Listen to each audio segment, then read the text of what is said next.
Welcome to Planet Oz. I'm Oz. And I'm wondering, have you ever felt like you are trying and trying and trying, but you're just not getting anywhere? Well, there is a metaphysical idea that suggests each one of us is a singularity, which would mean that none of us is actually going anywhere so much as the universe is moving around us while we stay in the same place. It's kind of tricky to visualize, so visualizing it is exactly what we're going to try to do in this film.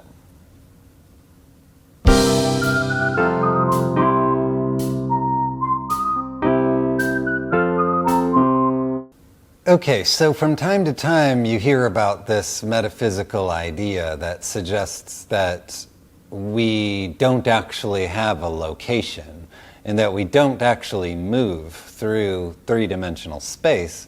Instead, we are a single point, a singularity, and we project or we render the universe or the reality all around us. And it moves in such a way that we feel like we are moving through it. So it's kind of a wild idea, and the point of this film isn't really to look at whether or not that's truly what's going on or isn't going on. This film is really, the goal here is to take some filmmaking and some computer graphic software and try to visualize what it would look like. There's some mysteries for which this particular exercise can offer some interesting answers that read more clearly when we are able to visualize this in some way. What follows is an integration of esoteric concepts as interpreted through the lens of Planet Oz. As with all things, it is presented before your wisdom to be made with what you wish. Okay, so how are we going to do this? Well, first I created some incredibly rad models. So yeah, this is Barney and this is Betty. Next, we need some sort of environment to put them in, so I'll add that. And now we have a three-dimensional space for Barney and Betty to move around in. So now we've got a little scene in which Betty and Barney are milling about willy-nilly. And the way that we're looking at it now is something we're really familiar with. This is a third-person point of view, not unlike the way we would record the scene if we were doing so for a movie. The most relevant thing to observe about this is that the characters are moving around in this scene in much the same way that we imagine that we move around in the world around us. In other words, we imagine that everything is fixed and solid and staying where it is, and it is ourselves that is moving through the space of our environment. So next I wanted to look at what things look like from the individual characters' points of view. So here we are inside the world, we are seeing it with their eyes as they are moving through it. And this also looks much like we would expect it to, just as if we are moving around through an environment.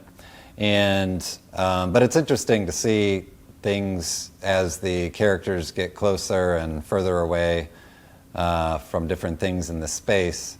And what I'm going to do is I'm going to split screen here so we can look at what both of the characters are seeing kind of at the same time, because it's interesting what it looks like when the two characters engage with each other and you see what the same world looks like through two different perspectives.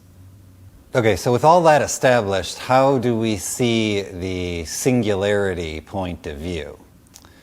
We can't really do it using the characters' points of view, because the idea here is that the experience is going to look and feel exactly the same either way. So we can't really tell if we're moving through a three-dimensional world or if the three-dimensional world is moving around us, as long as we're standing inside the three-dimensional world. So in order to see really what's happening here, we would need to step outside of it and look at it from something like a fourth-dimensional perspective.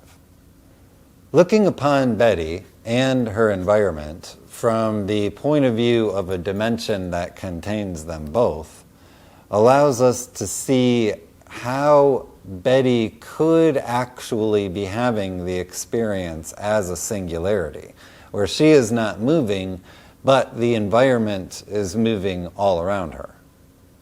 Okay, now here's Barney with his singularity point of view, and I just wanted to take a moment to look at each one of them individually here before we will then stack them on top of each other and see what they look like simultaneously. But Barney needs his moment to shine.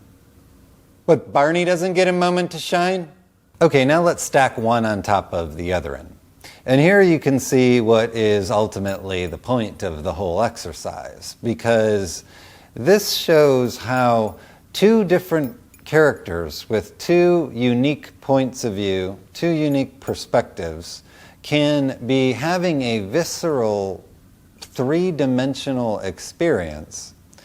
And yet, from another point of view, we could see how they could actually not be moving at all and occupying the same space.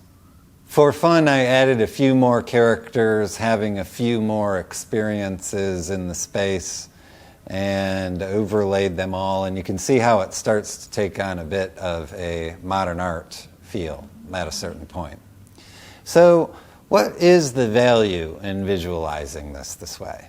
It's valuable as a visualization tool. It helps us reflect on some of the puzzling phenomena we noodle over. For example, telepathy looks different when both minds occupy the same space. Astral projection across the galaxy looks different when both locations are one and the same. And it might even help us understand levitation, because if you can swing the whole universe all around you, couldn't you just drop it a few feet for fun? I do hope you enjoyed that fourth-dimensional look at a third-dimensional reality experienced by a first-dimensional singularity. I'm going to have that with some toast and Glornock eggs. It's morning on planetOZ! I actually don't eat Glornock eggs. Animal products, don't you know?